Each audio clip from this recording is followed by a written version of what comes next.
Hey, yeah, it's me. I got the information you wanted. I know the quality isn't that good, but if you don't understand, just call me back. But here's what it is. A man is kneeling before an empty room. The only thing to keep him company was the podium he resides in, and the disembodied voice in front of him. He opens his mouth, keeping his knee glued to the floor. He breaks the silence with, Ave, I have done as you asked. I have brought you a new world for you to explore. I have become a conqueror for you, as this is the fifth dimension I have claimed. In the deep abyss, a voice called across the endless halls. Rise, my servant. The man then rose to his feet, but if you looked closer, you would notice something was off about him. He appeared to have two necks. What do you wish for in return, my servant? The void answered. Not only did the man have two necks, it was apparent that the right side of his cheek was gone, while the left side was perfectly intact. His outfit was reminiscent of the 1600s Europe. He wore a cape that wrapped around his entire body like a blanket. I only wish for one thing, Ave. The voice beckons. You already tried that world and failed miserably. But since you have proven your loyalty to me, I will offer you a chance of retribution and revenge. His eyes lit up. Anger and joy was combined ever so faintly. He was never good at expressing his emotions. Thank you. You truly are the unbreakable. I will make sure Opero remembers who I am.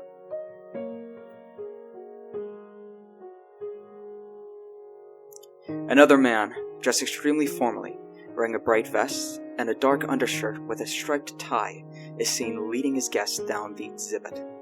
This conducts a tour of the Las Vegas Museum of Expression. I hope your sneak peek at Luvon Indanto's exhibit was uplifting. Its use of art styles from early Renaissance, mixed with the themes of Y2K from 3 years ago, was simply remarkable. The man then hears a loud round of applause by his patrons.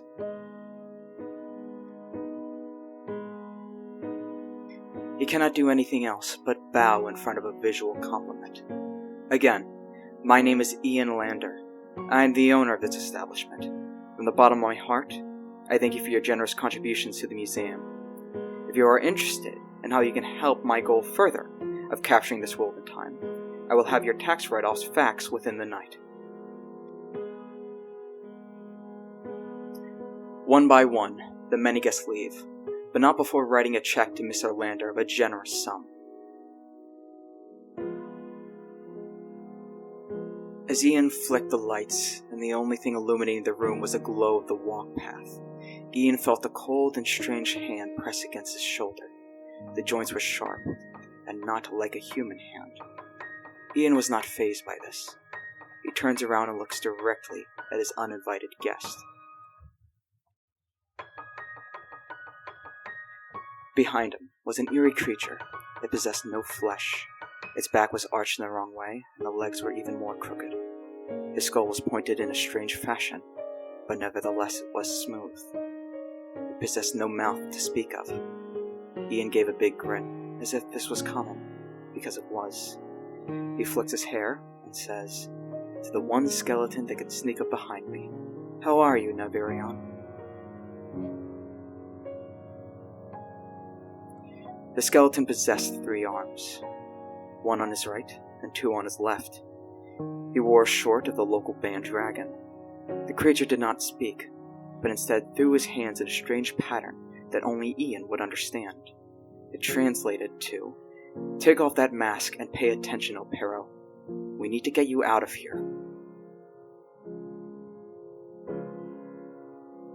Ian, being the understanding one, complied. He reached slowly for the bottom of his neck. Peeling under his thumb, he slowly removes the face he just showed to so many. Opero, now in his true self, gave as much of a curious expression as a skull can. "Alright, what is the problem?" he asked. Navarion starts to communicate the best way he can. Ioni has been taking servants to its court. They are all being instructed to do the same thing, to hunt you down. We have to get you out of here. Ian is baffled by this. He paces around the museum and ponders at his dragon statue. If Ioni wanted me gone, why didn't it just send me to its court? Is it because I am no longer doing as it commands? No, I am still doing its work. I will make this world experience so much despair that Ioni will be able to enter. And then, as the serf of this land, I will stop time, so that I may view this art this domain has to offer. Is there any other piece of information that would answer this? Navarion nods off if he can remember, and then signals, yes, your left arm will also need to be destroyed. Ian was puzzled by this information and rolls up his sleeve to reveal a bare wrist. On it were strange symbols, one no one had been able to recognize, not even Opero. Navarion proceeds to ask, you know, we're skeletons. We're nothing more than reanimated frames, with the duty to serve Ioni. Most of us servants are from different dimensions, and we usually look different some way to the people here. But you look exactly like these humans. Why? While they were pondering what was happening, something falls near the legs of the two skeletons, and smoke begins to fill the room. Loud footsteps are heard, and the world becomes indistinguishable from the void of outer space. Opero throws his mask back on, donning his alter ego as Ian. He makes sure the eye holes fit his socket.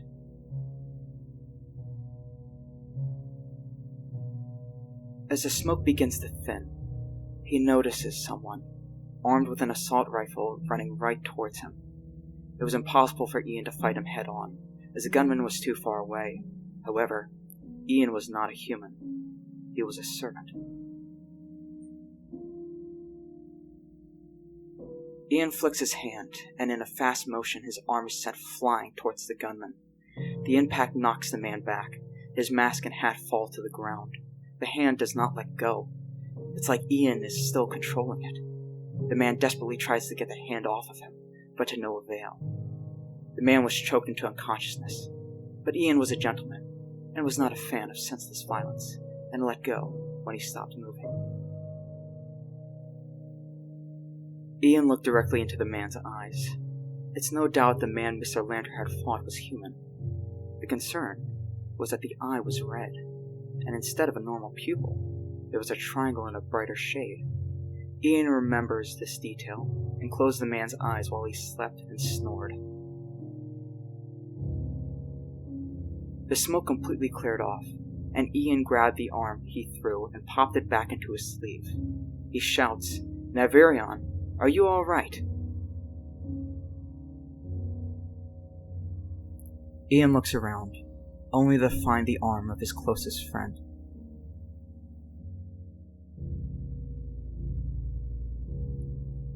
Ian placed the hand onto his shoulder and starts to tap in Morse code. Where did they take you?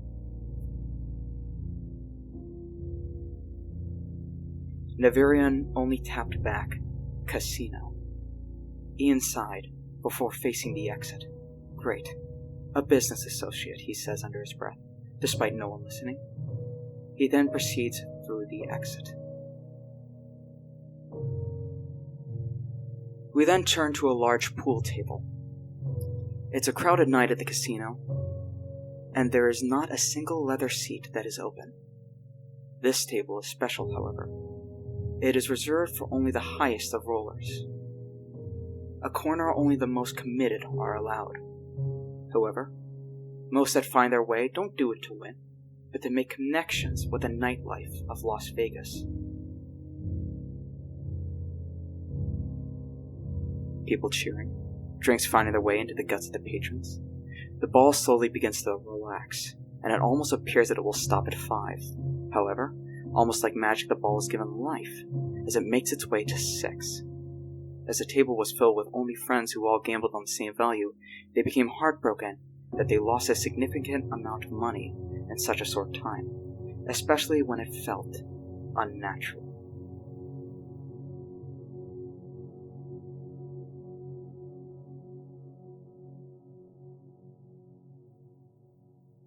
The host gives a devilish grin with her hands placed firmly behind her back. She was dressed in an elegant, custom dress. Her hair covered most of her face, leaving only the nose and mouth exposed to the public. Her hair and arms consisted of shapes of rectangles and triangles. She exclaims, "Better luck next time, gentlemen." She departs from the table, where another woman took her spot, who also had most of her facial features covered by hair. After a long elevator ride to the top of the casino and hotel, she finally arrives at the staff-only floor, where she made her way back into her office. As if the door had a mind of its own, it opened without the woman laying a hand on it. She calmly made her way into the room, but as she looked up, she realized that she was not alone. The man wearing a fashionably light vest and a dark undershirt was waiting for her. Without any fear, the door closed on its own and made her way to her desk. The man then positioned himself near the door.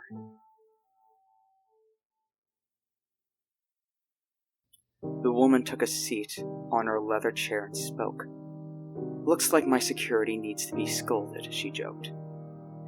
"Always great to see you, Stella, but I am afraid you have something that isn't yours," Ian retorted. Stella smiled. "We can certainly discuss that, but I would like some assurance first," she explained before snapping her fingers. Within 10 seconds, 2 guards came rushing in. Both were twice the size of Ian, and both were wearing masks that covered their face and eyes. It was the same mask as one of the assailants in his museum. Stella reaches into her desk drawer and pulls out a familiar skull that resembled Navarion. Her hair, as if she was upside down, floats upwards. It was clear that she possessed 6 eyes. The iris on the top eyes was the shape of a triangle, exactly like what Opero saw. Her bottom eyes were the shape of a box. They slightly shimmered as the door behind Opero closes. As the skull rattled, she declared, "The plan was to kill you, destroy your arm, and then hypnotize your friend for any resources you had. But he is much more resilient than one of my bodyguards."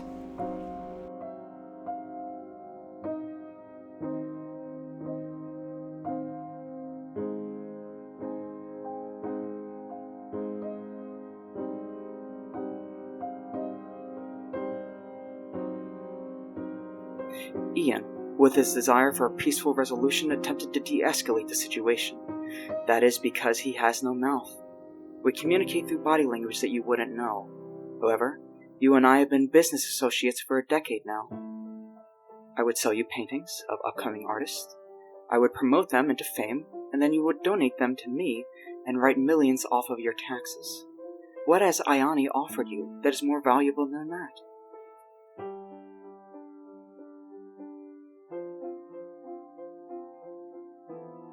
Stella was fixated on her new toy. She swapped the hands she used to hold Navarion. After a moment of curiosity, she discussed, "Lete has offered me an IOU. A dozen or so servants have been offered the same. I know you're smart, but you have your limits. I might as well claim it for myself before someone else, less sophisticated than you, takes it. But in regards to what I might use it on..." Stella places the skull on her shoulder. Her hair folds down her face, covering the anomalies that she possesses. "My dimension was always destructive. Every day someone was trying to outfox another. It was common for us Camillas to have a duel. Who could enthrall who first? I was weak. However, here, I have the advantage. I will make sure no other Camillas or other mind-altering foes will be anywhere near me." Ian felt a hard grasp at his shoulder. Stella continued her devilish grin as she spoke. "I appreciate your understanding. Guards, deal with him as I have described." As the grip becomes stronger, so did Ian's smirk. He shrugs, and comments, "As I thought, you are not open to negotiations at this time." The ceiling cracks, and a hand falls to the ground in the corner. That hand was of Navarion, and in his hand he was carrying a device that was releasing a strange gas. Whatever it was, it quickly spread across the entire room in a matter of seconds.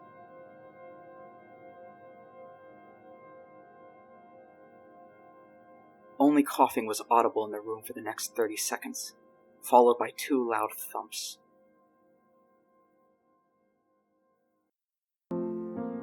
Ian stood as still as a statue as the smoke cleared.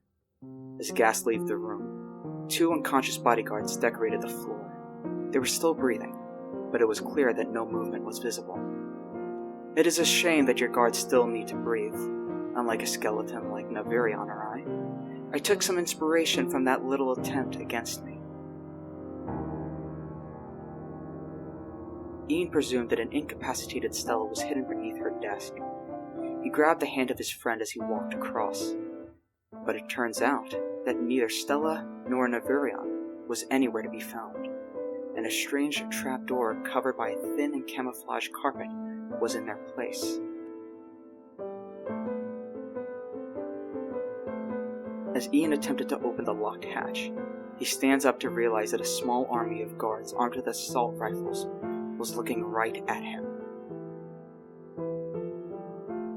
Ian did the most reasonable thing he could think of. He threw his body weight against the window and shattered it. Bullet whizzed past him, as his speed threw off the aim of every gunman. By sheer dumb luck, every bullet missed, but that was the least of his concerns. Ian began his free fall from 23 floors of the hotel. Ian immediately regretted his choice, as he knew the impact was going to hurt, but he also knew that at least he had a chance to survive. There was a loud crash when Ian hit the ground. He bounced like a rubber ball numerous times initially, but he was shattered like glass. Only his right leg remained intact. The left side of his face was severely damaged, as it was clear that it was not going to fool any humans nearby. Luckily, he was in a dark alleyway, only illuminated by the main streets of Las Vegas.